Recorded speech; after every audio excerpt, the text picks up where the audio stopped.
ഒരു പാർട്ട് 2 ആയിട്ട് ആദ്യം നമുക്ക് ആദ്യത്തെ ശ്ലോകം എടുക്കാം വായിച്ച്. ഒത്തിരി വിശദീകരിക്കാനൊന്നും നേരെയില്ല. അഥ ശ്രീമൻ നാരായണീയ ദശകം 23 ദക്ഷചരിതവും ചിത്രകേതുപാഖ്യാനവും.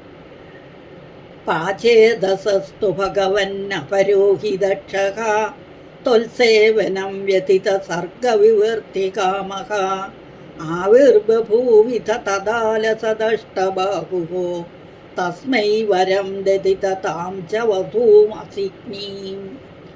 നമുക്ക് വാക്കുകൾ നോക്കാം. പ്രാചേതസഃ തൂ ഭഗവൻ അപരഃ ഹി ദക്ഷഃ ത്വത് സേവനം വ്യതിത സർഗവിവൃത്തികാമഃ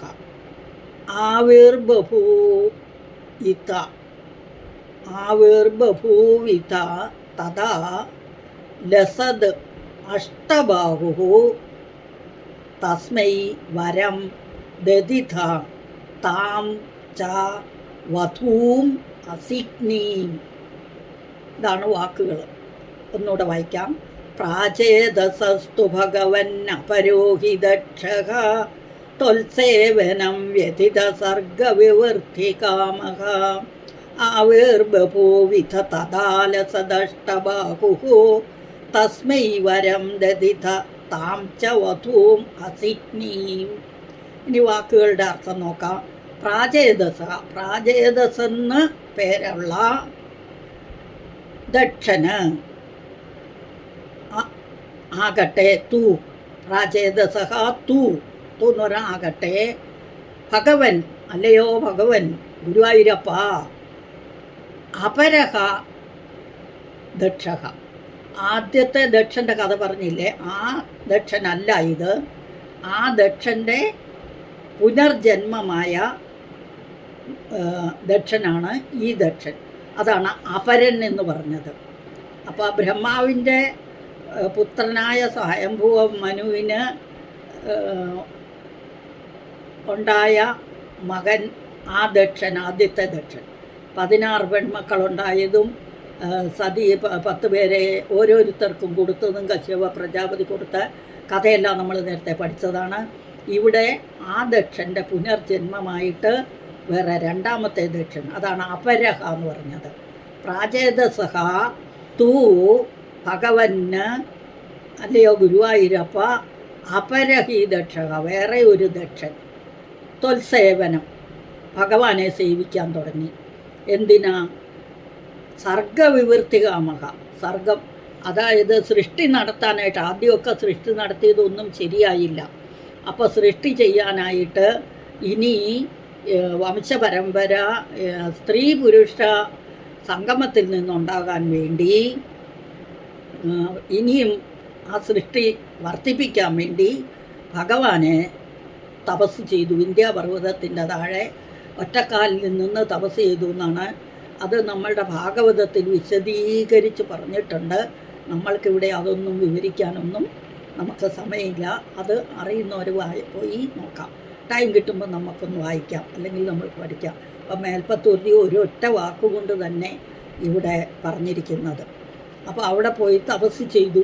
അതാണ് ത്വൽസേവനം സർഗവിവൃത്തികാമഃ.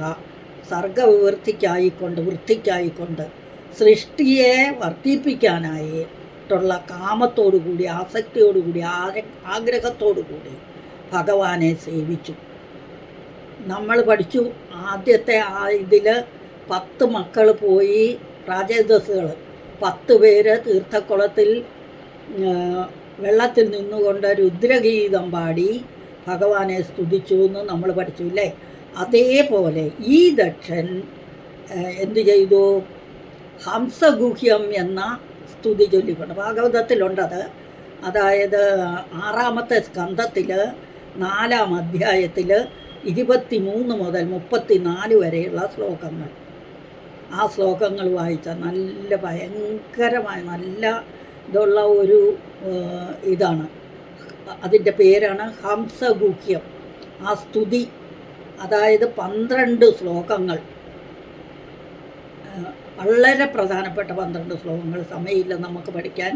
വായിക്കാൻ ടൈം കിട്ടുമ്പോൾ ചൊല്ലിത്തരാം, പഠിച്ച് വായിച്ചു തരാം. അപ്പോൾ ഇവിടെ ആ ഹംസഗുഹ്യം എന്ന സ്തുതിയെ കൊണ്ട് സ്തുതിച്ചു. അങ്ങനെ ത്വൽസേവനം ഭഗവാനെ സേവിച്ചു, സേവനം ചെയ്തു. അപ്പോഴെന്തുണ്ടായി?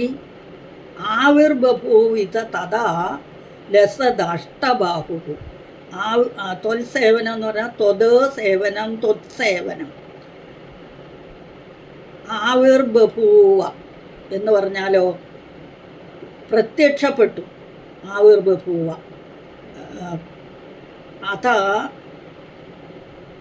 തഥാ അപ്പോൾ ലസത് വിലസിച്ചു.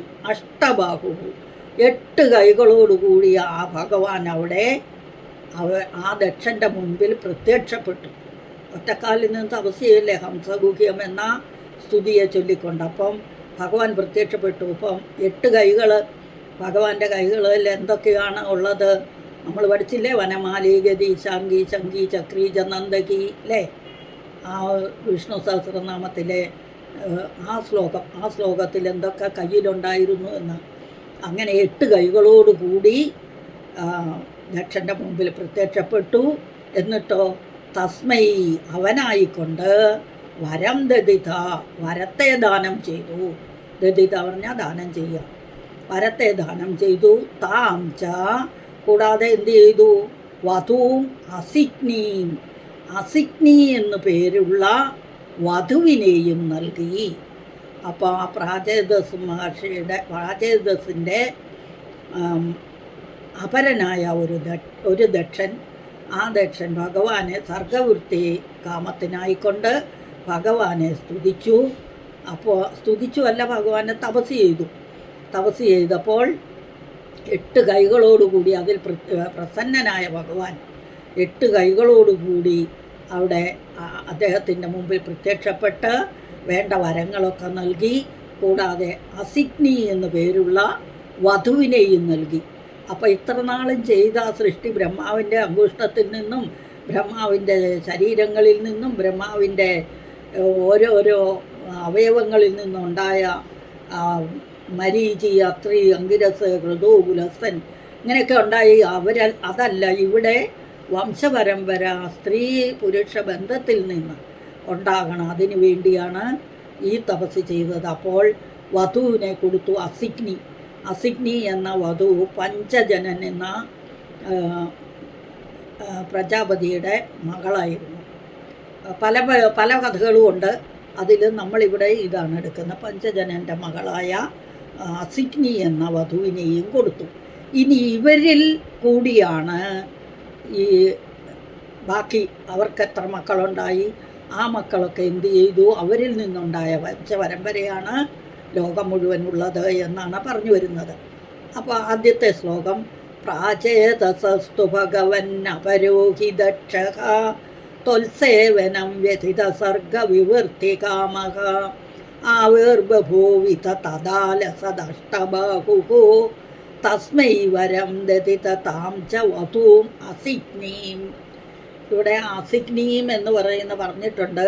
ബ്രഹ്മപുത്രനായി ജനിച്ച് പരമപദം പ്രാപിച്ച ഈ ദക്ഷപ്രജാപതിയുടെ അടുത്ത ജന്മം തന്നെയാണ് വൃക്ഷങ്ങളുടെ പുത്രിയായ മാരിഷയിൽ പ്രചേതസുകളുടെ പുത്രനായി ജനിച്ച ഈ ദക്ഷൻ എന്ന് പറയുന്നുണ്ട്.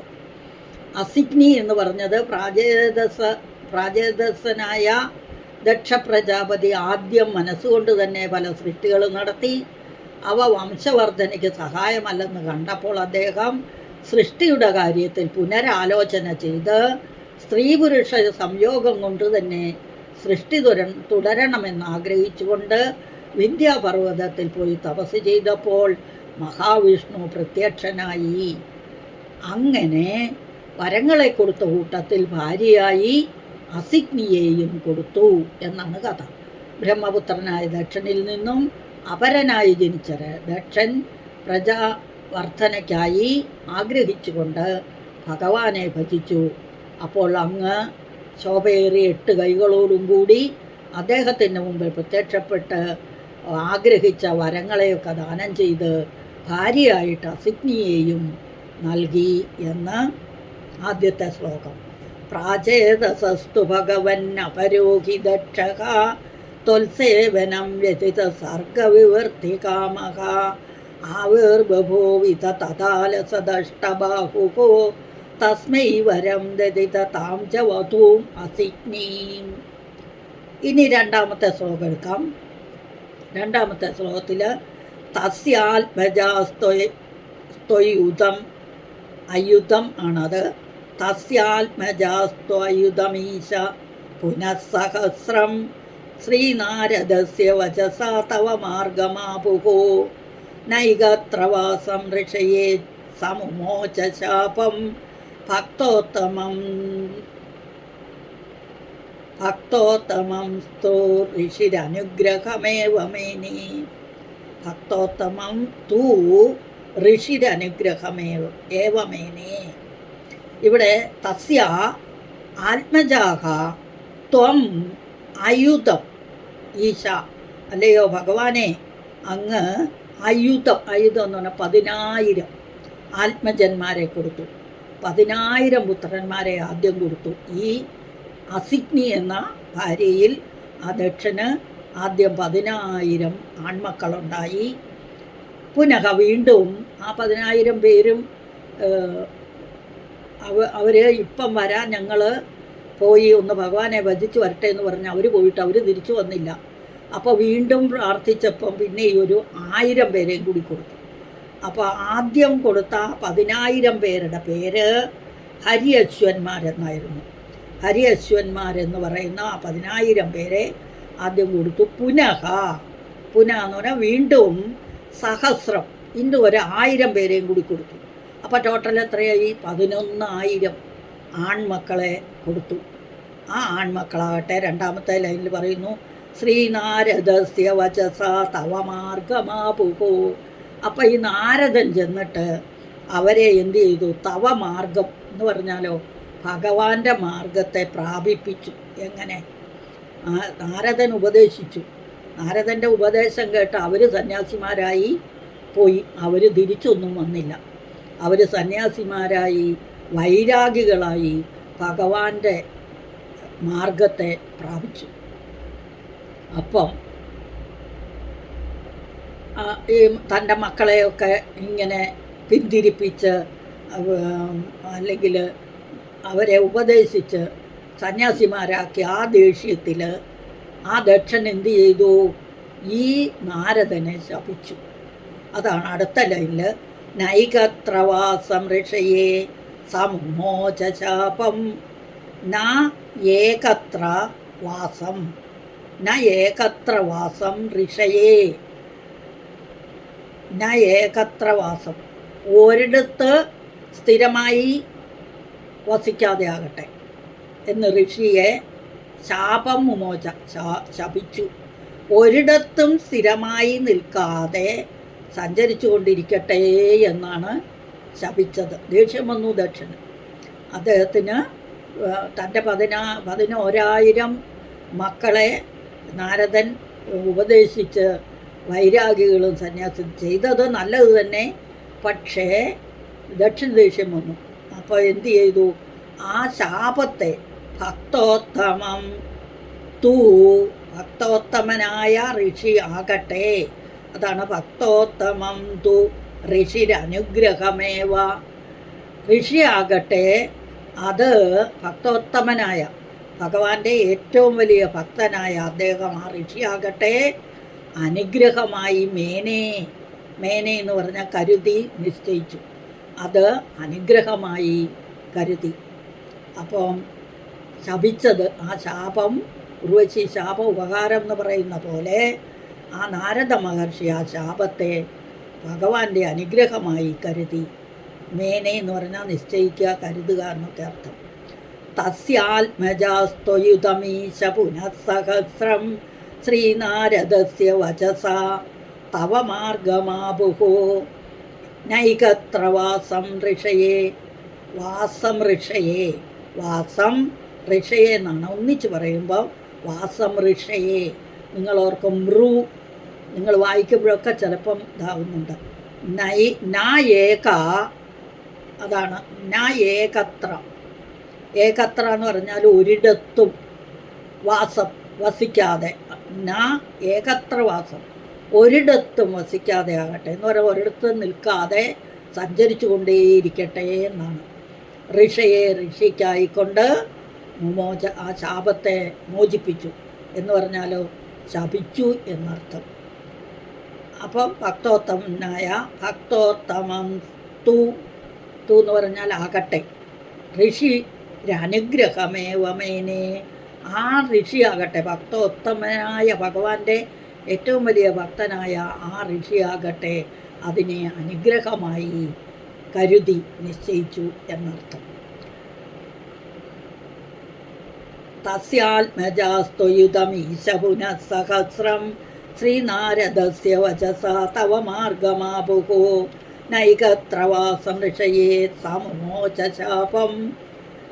ഭക്തോത്തമസ്തൃഷിരനുഗ്രഹമേവമേനെ, ഭക്തോത്തമം തൂ ഋഷി ഒന്നിച്ചു വന്നപ്പോൾ സന്ധി നിയമത്തിൽ ഭക്തോത്തമസ്തൃഷി എന്നായി. സ്തൂവ, സായുടെ സൗണ്ടും തൂവായുടെ ഇതും. അനുഗ്രഹമേവമേനെ, ദക്ഷൻ്റെ പുത്രന്മാരായി ആദ്യം ഹരിയശ്വന്മാരെന്ന 10,000 പേരും ശബളാശ്വന്മാരെന്ന 1000 പേരും ജനിച്ചു. അവർ പിതാവായ ദക്ഷൻ്റെ ആജ്ഞപ്രകാരം പ്രജാസൃഷ്ടിക്ക് വേണ്ടി തപസ് ചെയ്തുകൊണ്ടിരിക്കെ, അവർ പ്രജ സൃഷ്ടിക്കാൻ വേണ്ടിയിട്ടാണല്ലോ അവരെ ജനിപ്പിച്ചത്. അപ്പോൾ അവർ അതിനു വേണ്ടിയിട്ട് തപസ് ചെയ്തുകൊണ്ടിരിക്കെ അവിടെ ചെന്ന നാരദ മഹർഷിയുടെ മുക്തിമാർഗോപദേശം കാരണമായിട്ട് അവർ ഭഗവാന്റെ പദത്തെ പ്രാപിച്ചു. അതാണ് പരമപദത്തെ പ്രാപിച്ചു. അപ്പം ഈ പ്രവൃത്തി കൊണ്ട് കോപിഷ്ഠനായ ദക്ഷൻ ഒരിടത്ത് സ്ഥിരവാസം നടത്താനാകാതെ ലോകം മുഴുവൻ സഞ്ചരിക്കാൻ ഇടയാകട്ടെ എന്ന് ശപിച്ചു നാരദ മഹർഷിയെ. എന്നാൽ ഭഗവാന്റെ ഉത്തമനായ ഭക്തനായ അദ്ദേഹം ആകട്ടെ അനുഗ്രഹമായിട്ട് വിചാരിച്ചു, ഈ ശാപത്തെ അനുഗ്രഹമായി വിചാരിച്ചു. അതാണ്. ഇനി 2 ശ്ലോകവും വായിച്ചൊന്നും കൂടി അർത്ഥം പറയാം. അഥ ശ്രീമദ് നാരായണീയ ദശകം 23 ദക്ഷചരിതവും ചിത്രകേതുവാഖ്യാനവും. പ്രാചേതസസ്തു ഭഗവന്നപരോഹി ദക്ഷഃ ത്വൽസേവനം വ്യഥിത സർഗവിവർത്തികാമഃ ആവിർബഭൂവിധ തഥാലസദഷ്ടബാഹുഃ തസ്മൈ വരം ദധിതതാം ച വധൂം അസിഗ്നീം. ബ്രഹ്മപുത്രനായ ദക്ഷനിൽ നിന്നും അപരനായി ജനിച്ച ദക്ഷൻ വർധനവിനായി ആഗ്രഹിച്ചുകൊണ്ട് അങ്ങയെ ഭജിച്ചു. അപ്പോൾ അങ്ങ് 8 കൈകളോടുകൂടി അദ്ദേഹത്തിൻ്റെ മുമ്പിൽ പ്രത്യക്ഷപ്പെട്ടിട്ട് അഭീഷ്ടവരങ്ങൾ ദാനം ചെയ്ത് ഭാര്യയായിട്ട് അസിഗ്നിയെയും നൽകി. അടുത്ത ശ്ലോകം. തസ്യാത്മജാസ്ത്വയുതമീശ പുനഃസഹസ്രം ശ്രീനാരദസ്യ വചസാ തവ മാർഗമാപുഹോ നൈകത്രവാസം ഋഷയേ സമുമോച ശാപം ഭക്തോത്തമസ്തൃഷിരനുഗ്രഹമേവമേനെ. ദക്ഷൻ്റെ പുത്രന്മാരായ ആദ്യം ഹരിയശ്വന്മാർ എന്ന പേരിൽ 10,000 പേരും പിന്നെ ശബളാശ്വന്മാർ എന്ന പേരിൽ 1000 പേരും ജനിച്ചു. അവർ പിതാവായ ദക്ഷൻ്റെ ആജ്ഞപ്രകാരം പ്രജാസൃഷ്ടിക്കു വേണ്ടി തപസ് ചെയ്തുകൊണ്ടിരിക്കെ അവിടെ ആഗമിച്ച ശ്രീ നാരദ മഹർഷിയുടെ മുക്തിമാർഗോപദേശം ഹേതുവായി പരമപദം പ്രാപിച്ചു. നാരദൻ്റെ പ്രവൃത്തി കണ്ട് കോപിഷ്ഠനായ ദക്ഷൻ ഒരിടത്തും സ്ഥിരവാസം നടത്താനാകാതെ ലോകം മുഴുവൻ സഞ്ചരിക്കുമാറാകട്ടെ എന്ന് നാരദ മഹർഷിയെ ശപിച്ചു. ഭഗവത് ഭക്തോത്തമനായ അദ്ദേഹം അതിനെ ഒരു അനുഗ്രഹമായി വിചാരിച്ചു. ഇതാണ് 2 ശ്ലോകങ്ങൾ. ഇത്ര മതി, വിശദീകരിക്കാൻ ഇനിയുണ്ട്. അതായത് ഇനി ആദ്യത്തെ ദക്ഷൻ്റെ കഥ പറയുകയാണെങ്കിൽ ആ 10 മക്കളെ ആർക്കൊക്കെ കൊടുത്തു, അതുപോലെ ഈ 60 മക്കളുടെ പേരും ഈ 60 മക്കളെ ആർക്കൊക്കെ കൊടുത്തു എന്നും എല്ലാം ഈ ദക്ഷൻ്റെ. ഇനി ഇതിൽ അടുത്ത ശ്ലോകത്തിൽ അതെല്ലാം വരുന്നത്, അതെല്ലാം ഭാഗവതത്തിൽ വിശദീകരിച്ചിട്ടുണ്ട്. ആദ്യം നമ്മളിപ്പോൾ ഈ പഠിച്ച എങ്ങനെയാണ് ഭഗവാനെ തൃപ്തിപ്പെടുത്തി പെട്ടെന്ന് പ്രത്യക്ഷപ്പെട്ടതെന്ന് ഹംസഗുഹ്യം ഹംസഗുഹ്യം എന്ന ആ സ്തുതി ഒന്ന് ചൊല്ലി നോക്കുക. അപ്പം നമുക്കിതിൽ സമയമില്ലല്ലോ. 12 ശ്ലോകങ്ങളുണ്ട്. വിശിഷ്ടങ്ങളായ 12 ശ്ലോകങ്ങളെ കൊണ്ടാണ് അത് എഴുതിയിരിക്കുന്നത്.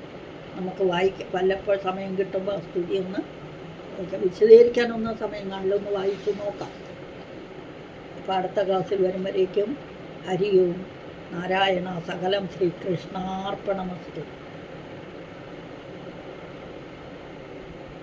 ഹരി ഓം സത്.